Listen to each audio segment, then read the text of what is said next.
L'heure est à la quiétude. Le site est enchanteur. Pour ces jeunes cavaliers, il ne s'agit pas d'une banale promenade. Ils participent à un exercice d'hypothérapie. Mais ces enfants s'imaginent-ils que les origines du petit cheval qui les porte remontent à l'Antiquité?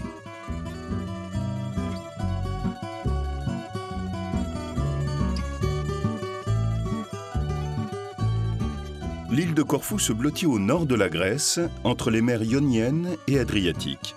C'est la plus septentrionale de l'archipel. Avec ses 592 km², elle est la plus peuplée. Elle compte 92 000 habitants, dont 37 000 pour sa capitale, Corfou. Les qualificatifs les plus flatteurs lui ont été attribués: belle nymphe de la mer Ionienne ou émeraude des 7 îles. La ville ancienne de Corfou s'est développée dans un espace contenu entre deux forteresses encerclées par des remparts.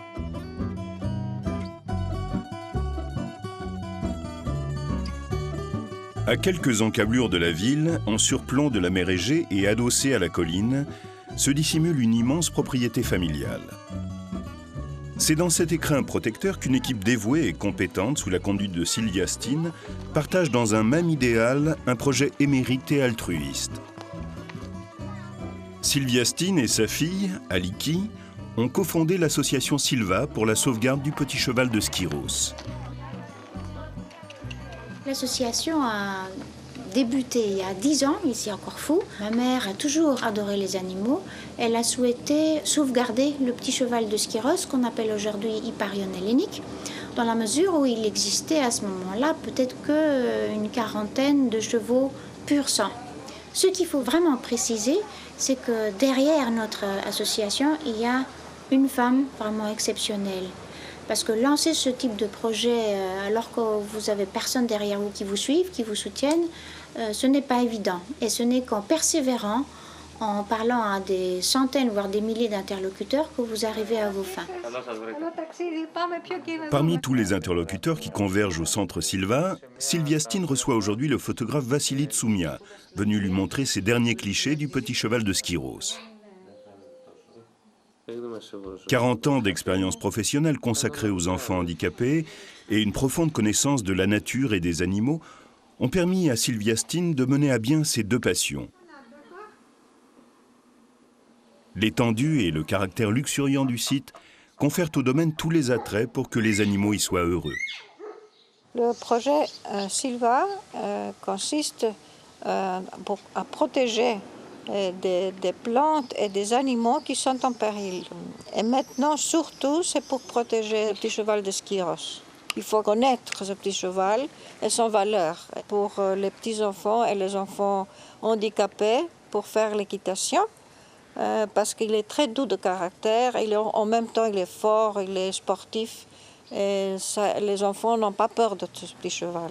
On peut dire qu'il y a deux équipes, c'est Rachel qui est responsable de cette équipe d'élevage, et l'autre équipe c'est Eleni qui s'en occupe, et ça c'est la partie équitation. Depuis l'âge de 4 ans, Eleni Trikatiotis n'a jamais cessé de se passionner et d'orienter sa vie autour des chevaux. Elle est désormais spécialisée en thérapie équestre. Je suis monitrice d'équitation. Je travaille au centre Silva depuis bientôt 4 ans. Nous élevons les petits chevaux de Skyros sur place. Je peux donc débuter leur entraînement lorsqu'ils sont encore très jeunes. À 3 ans environ, ils peuvent déjà être montés par des enfants. À 4 ou 5 ans, en fonction de leur caractère, ils peuvent intégrer nos programmes d'équitation pour enfants différents.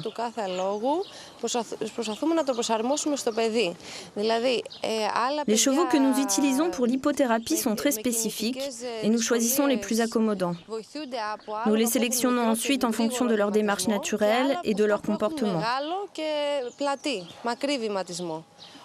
Par exemple, certains de ces enfants qui souffrent d'un handicap moteur sont plus à l'aise sur des chevaux qui ont un pas court et rapide, alors que d'autres enfants seront plus à l'aise sur des chevaux ayant un pas long et ample. Les exercices réalisés à cheval diffèrent selon le type de handicap de chaque enfant, mais ne déterminent pas le choix du cheval. Tous les chevaux sont parfaitement entraînés et gardent leur calme, quel que soit le type d'exercice entrepris. Jeux éducatifs à l'aide de balles multicolores, exercices physiques sur le cheval et changement de position du cavalier.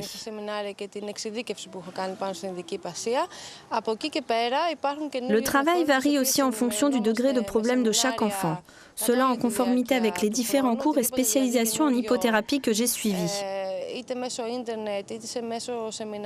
Je reste en permanence en contact avec d'autres professionnels en thérapie équestre afin de continuer à apprendre et à progresser, soit dans le cadre de séminaires, soit directement en suivant les recommandations d'hippothérapeutes étrangers.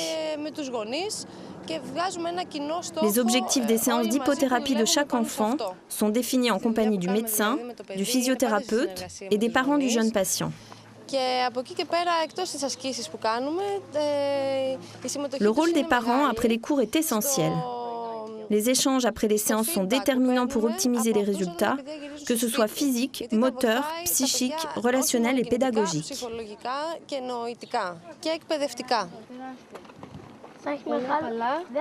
La jument Silverstar attend prochainement un heureux événement.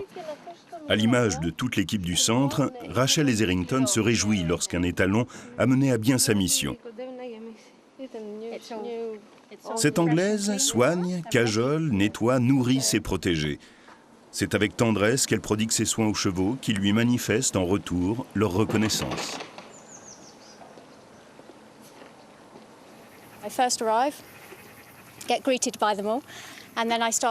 Mon rôle au centre Silva est de m'occuper des chevaux. Je suis responsable de leur bien-être et je m'assure que tout se déroule pour le mieux. Les chevaux m'accueillent dès mon arrivée au domaine. Je m'assure qu'ils vont bien et que les abreuvoirs sont pleins. La majorité des chevaux se nourrit essentiellement de foin. Ceux qui doivent recevoir de la nourriture plus consistante sont nourris un peu plus tard. Tous les jours, je fais en sorte de garder les écuries propres et bien rangées pour les visites. Au déjeuner, les chevaux reçoivent une deuxième ration de foin, puis ils se reposent s'il fait trop chaud. En fin de journée, après les cours d'équitation, une collègue me succède pour vérifier que tout est en place. Puis, nous rentrons tous chez nous pour tout recommencer le lendemain.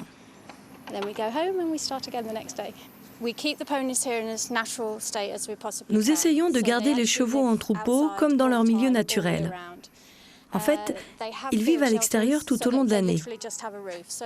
Ils peuvent s'abriter lorsque le temps est mauvais, mais ils ne le font que très rarement, le plus souvent pour se protéger des mouches.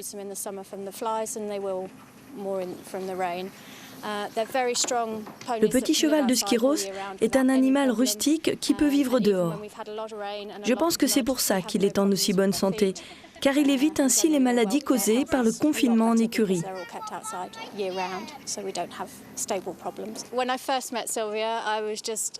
Dès que j'ai rencontré Sylvia, j'ai été impressionnée par son énergie qui est immédiatement contagieuse. Sylvia désire continuellement aider ceux qui l'entourent et sa passion pour les animaux est démesurée, surtout lorsqu'il s'agit du petit cheval.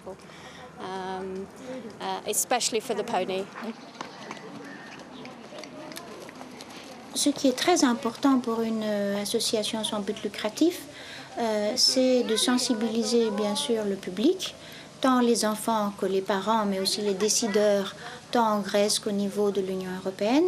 Et nous espérons ainsi pouvoir développer l'élevage et le tout programme pour le petit cheval de Skyros encore plus. Par ailleurs, j'ai un rôle assez artistique, si je peux dire, dans la mesure où on a décidé d'organiser des expositions d'art équestre au bénéfice du petit cheval de Skyros. Et c'est moi qui organise ces expositions à travers l'Europe et aujourd'hui un petit peu plus en Grèce, comme les Grecs actuellement ont compris l'importance de ce petit hyparion ou cheval hellénique antique.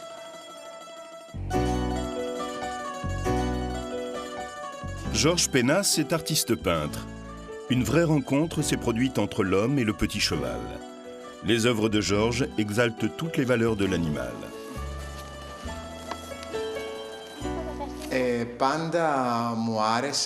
J'habite et travaille à Corfou. J'ai beaucoup d'admiration pour l'Hyparion, ce petit cheval antique qui a permis de créer, au cours des siècles, des chefs-d'œuvre exceptionnels autour du thème équestre. J'ai connu Silvia il y a quelques années et j'ai tout de suite souhaité apporter mon regard d'artiste sur ce petit cheval rare, mais présent dans notre pays. Lorsque je peins un Hyparion, je ressens une grande joie et une immense satisfaction de me trouver auprès de cet animal, relique vivante d'un passé glorieux.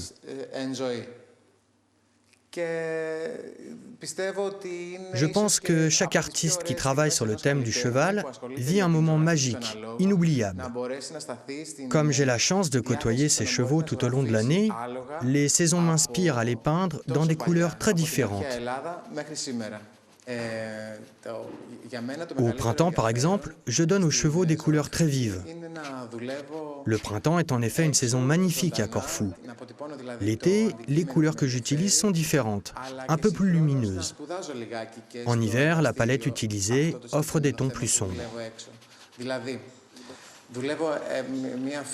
Ce qui m'intéresse le plus dans la peinture aujourd'hui, c'est de travailler en plein air, là où je peux capter un sujet vivant, comme le cheval par exemple, pour le traduire directement sur ma toile. Ce travail du vivant demande une certaine préparation préalable et simplement quelques retouches pour le final dans mon atelier.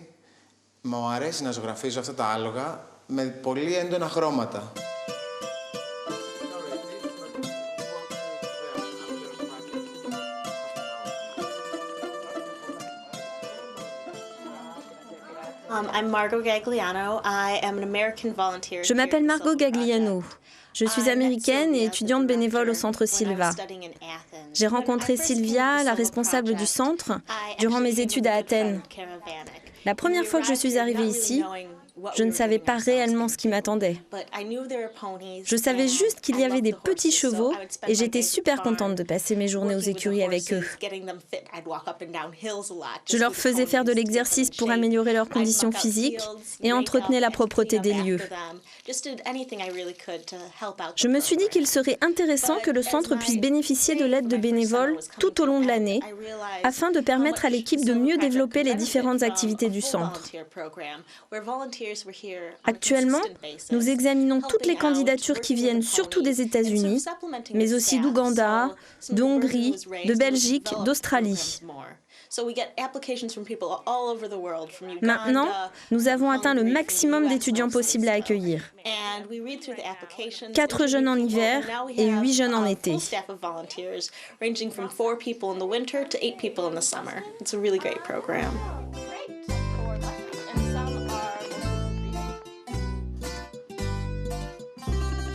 Nikos Kostaras est en visite au centre. Ce professeur d'université poursuit des travaux sur les origines, l'évolution et les spécificités propres à l'Hyparion. Dans ce cadre, il a demandé à l'association l'autorisation d'effectuer différentes expériences scientifiques ainsi que des prélèvements ADN. Silvia et Aliki, toujours curieuses d'en savoir plus à propos de ce mystérieux petit cheval, l'accueillent avec enthousiasme.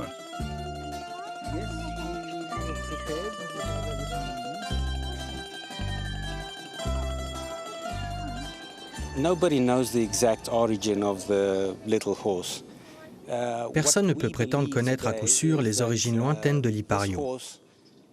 On pense que ce petit cheval a vécu dans la région, et quand je dis la région, je veux dire l'ensemble de la Méditerranée. Il y a vécu il y a plus de 4000 ans. On a retrouvé des ossements dans plusieurs îles de la mer Égée et également en Grèce continentale. Des squelettes entiers de ce type de chevaux ont également été retrouvés le long de la côte turque, en Afrique du Nord et près de la mer Caspienne.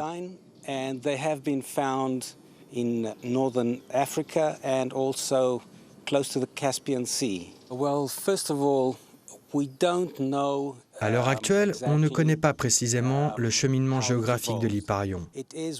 On sait bien que c'est une des races équines de notre pays, mais il a vraisemblablement immigré en Grèce depuis le nord de l'Europe.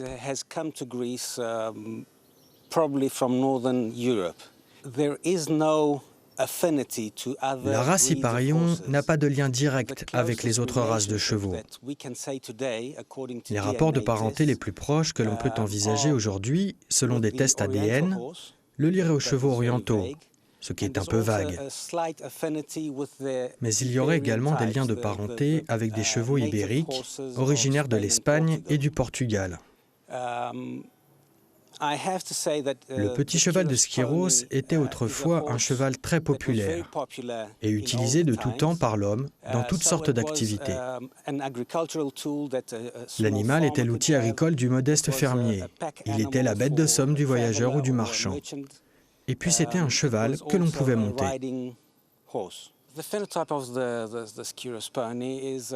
Le phénotype du cheval de Skyros se caractérise tout d'abord par sa taille réduite. Il mesure de 1 mètre à 1,15 m au garrot. Ensuite, il est particulièrement robuste. Concrètement, cela signifie qu'il peut survivre en s'alimentant très peu. De plus, il peut effectuer beaucoup de travail. C'est un cheval intelligent, ayant parfaitement su s'adapter aux caractéristiques géographiques de la Grèce, qui est un pays montagneux, sec en été et relativement froid l'hiver.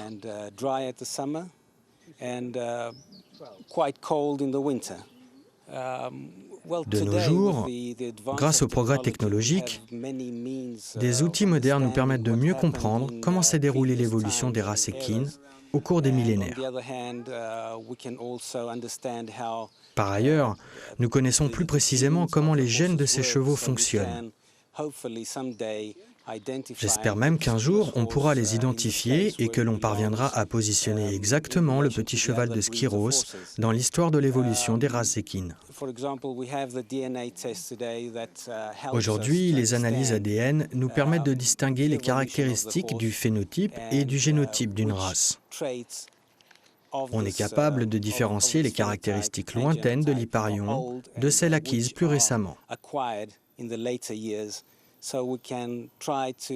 C'est de cette façon que nous pouvons tenter de comprendre l'évolution d'un cheval, retrouver ses gènes d'origine afin de déterminer à quel moment son sang a été croisé à celui d'une autre race pour lui donner son apparence d'aujourd'hui.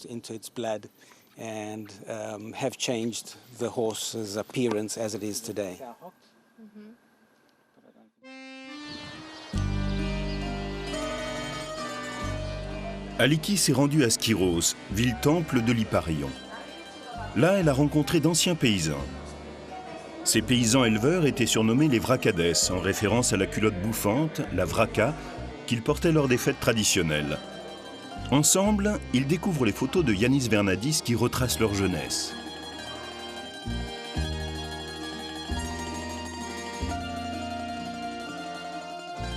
Au cours des 2 derniers siècles, les nombreux Hyparions passaient paisiblement l'hiver dans les zones montagneuses. Ils trouvaient là suffisamment d'eau et de nourriture. L'été, ils migraient vers les parties fertiles de l'île et s'abreuvaient aux sources proches des villages. Les paysans en profitaient pour les capturer. En échange, les chevaux aidaient aux travaux de moisson. Ils martelaient le grain par petits groupes. Traditionnellement, à la fin des récoltes, les enfants organisaient avec les petits chevaux des courses endiablées et festives. Dans les années 60, les moissonneuses-batteuses ont fait leur apparition. Les paysans se sont alors désintéressés des chevaux, amorçant une extinction de la famille des Hyparions. Mais désormais, grâce à une fonction retrouvée auprès de l'homme, la race reprend son galop.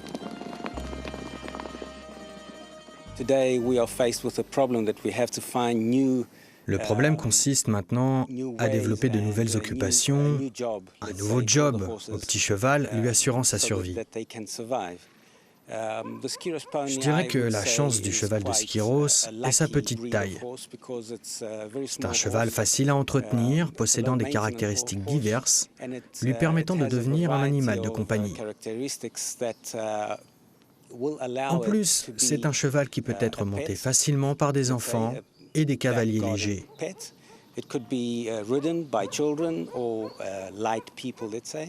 Il apporte déjà sa contribution dans le domaine de l'équitation thérapeutique. Il pourrait également faire progresser l'écotourisme. Il a de fait des capacités multiples pour continuer à servir l'homme et assurer ainsi sa propre survie.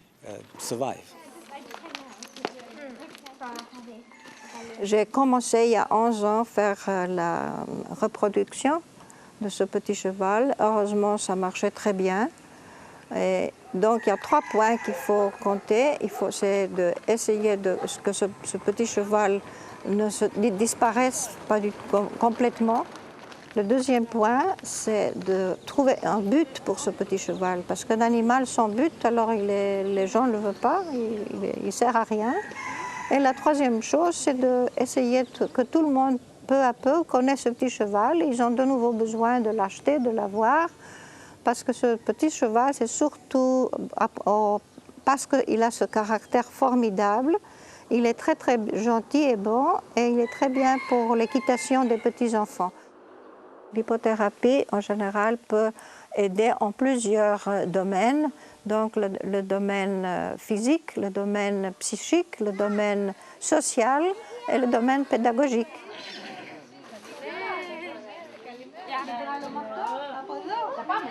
Constantina Voulgaris, directrice d'une école maternelle spécialisée à Corfou, mène elle aussi un combat de chaque jour pour soutenir des enfants différents.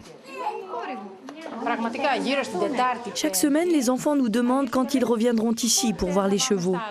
Je crois qu'au fond d'eux-mêmes, ils ressentent le bienfait que leur apporte ce lieu. Certains enfants, en plus de leur handicap mental, souffrent aussi d'un handicap moteur, comme l'atonie musculaire, ce qui les empêche de se tenir bien droit. Mais une fois sur le cheval, ils gardent une bonne position bien tonique. Les chevaux-thérapeutes apportent aux enfants de réels bienfaits relationnels et sociaux. Les personnes qui les encadrent y sont également pour beaucoup. Finalement, la venue au centre Silva apprend à l'enfant à être plus tolérant et mieux responsabilisé. Ici, il peut s'ouvrir plus facilement à l'amour et à l'aide bienveillante de personnes qu'il ne connaissait pas au préalable.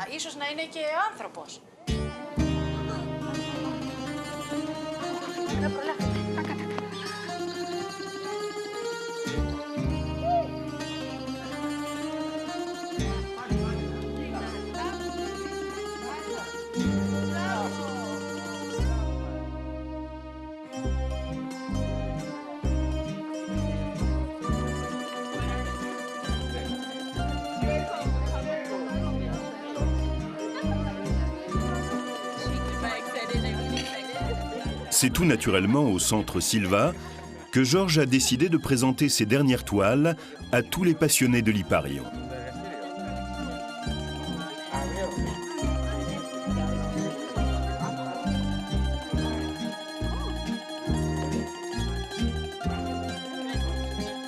La fraternité et l'amitié rayonnent autour de Sylvia, qui a encore plein de projets dans la tête pour aider à l'épanouissement des enfants différents. Ceci, bien entendu, grâce à la complicité de ses amis les chevaux.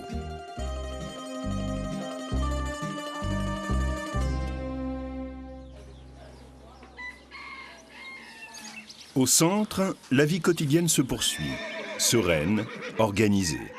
Mais ce matin, c'est différent. L'événement tant attendu est arrivé.